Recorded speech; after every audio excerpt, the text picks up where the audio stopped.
அரசியலில் ஜனநாயகன் என அழைக்கப்படும் விஜய்க்கு சிபிஐ விசாரணை ஒரு மிகப்பெரிய அக்னி பரீட்சையாக அமைந்தது. கரூரில் கடந்த ஆண்டு செப்டம்பர் மாதம் நடைபெற்ற பொதுக்கூட்டத்தில் கூட்ட நெரிசலில் சிக்கி 41 பேர் உயிரிழந்த சம்பவம் தொடர்பான சிபிஐ விசாரணை தற்போது அதன் உச்சகட்டத்தை எட்டியுள்ளது. திரையில் அநீதிக்கு எதிராக சாட்டை எடுக்கும் விஜய் இன்று டெல்லியில் உள்ள சிபிஐ தலைமையகத்தில் ஒரு சாதாரண குடிமகனாக அதிகாரிகளின் சரமாரி கேள்விகளுக்கு பதிலளிக்க வேண்டிய சூழலுக்கு தள்ளப்பட்டார்.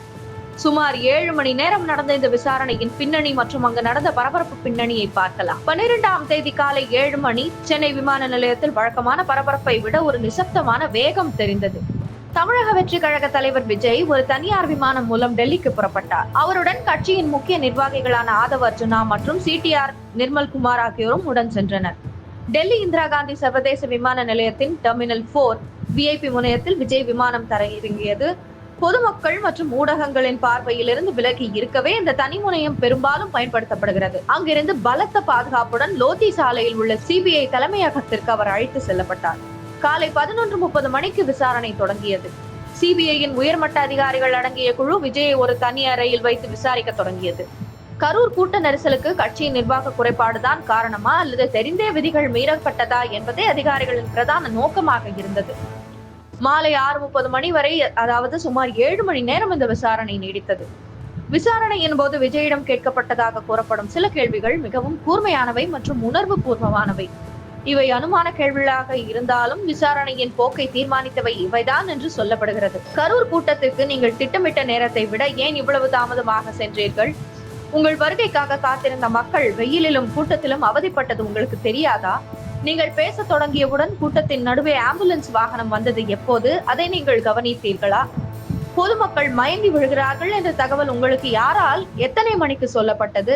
தகவல் தெரிந்தும் பேச்சை ஏன் நிறுத்தவில்லை? கரூரில் மக்கள் உயிரிழந்து கொண்டிருந்த நிலையில் அங்குள்ள மருத்துவமனைக்கு சென்று பாதிக்கப்பட்டவர்களை பார்க்காமல் ஏன் அவசரமாக சென்னைக்கு கிளம்பி சென்றீர்கள்? இந்த கேள்விகள் விஜயை பெரும் மன உளைச்சலுக்கு ஆளாக்கியதாக தெரிகிறது. விசாரணையின் இறுதியில், அதாவது ஜனவரி 13ஆம் தேதி மீண்டும் விசாரணைக்கு ஆஜராக வேண்டும் என்று சிபிஐ அதிகாரிகள் தெரிவித்தனர். ஆனால் விஜயோ தனது கட்சியின் முதல் பொங்கல் விழாவை சென்னையில் பிரம்மாண்டமாக நடத்த திட்டமிட்டுள்ளார். சென்னையில் கட்சி சார்பில் பொங்கல் திருவிழா ஏற்பாடுகள் செய்யப்பட்டுள்ளன. தொண்டர்கள் ஆவலோடு காத்திருக்கிறார்கள். எனவே நாளை ஒரு நாள் மட்டும் ஆஜராவதிலிருந்து விலக்களிக்க வேண்டும் என்று விஜய் கோரிக்கை விடுத்தார். இதற்கு சம்மதித்த சிபிஐ அதிகாரிகள் ஒரு நிபந்தனையை விதித்தனர். நாளை விலக்களிக்கிறோம், ஆனால் பொங்கல் முடிந்த பிறகு மீண்டும் சம்மன் அனுப்பும் போது எந்த காரணமும் சொல்லாமல் ஆஜராக வேண்டும். இதற்கு விஜய் ஒப்புக்கொண்டதை தொடர்ந்து அவர் நாளை சென்னை திரும்ப அனுமதி வழங்கப்பட்டது. மாலை 6:30 மணிக்கு சிபிஐ அலுவலகத்தை விட்டு வெளியே வந்த விஜயின் முகத்தில் எப்போதும் இருக்கும் அந்த தேஜஸ் இல்லை. முகம் மிகவும் வாடி போய் இருந்தது. தன்னை சூழ்ந்திருந்த செய்தியாளர்களுக்கும் ரசிகர்களுக்கும் ஒரு சம்பிரதாயத்திற்காக மட்டும் சிரித்தபடி கையை அசைத்தார்.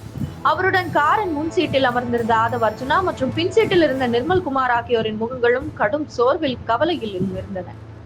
7 மணி நேர விசாரணை அவர்களை நிலைகுலிய வைத்திருந்தது நிதர்சனமாக தெரிந்தது. தற்போது ஒரு தற்காலிக நிம்மதி பெருமூச்சு விட்டாலும் பொங்கல் முடிந்த பிறகு மீண்டும் டெல்லிக்கு செல்ல வேண்டும் என்ற பதபதப்புடனேயே விஜய் சென்னை திரும்புகிறார். தேர்தலுக்கு சில மாதங்களே உள்ள நிலையில் ஒரு மாநில கட்சி தலைவரை டெல்லிக்கு அழைத்து 7 மணி நேரம் விசாரிப்பது அரசியல் உள்நோக்கம் கொண்டது என தாவேக தொண்டர்கள் கொதித்து வருகின்றனர்.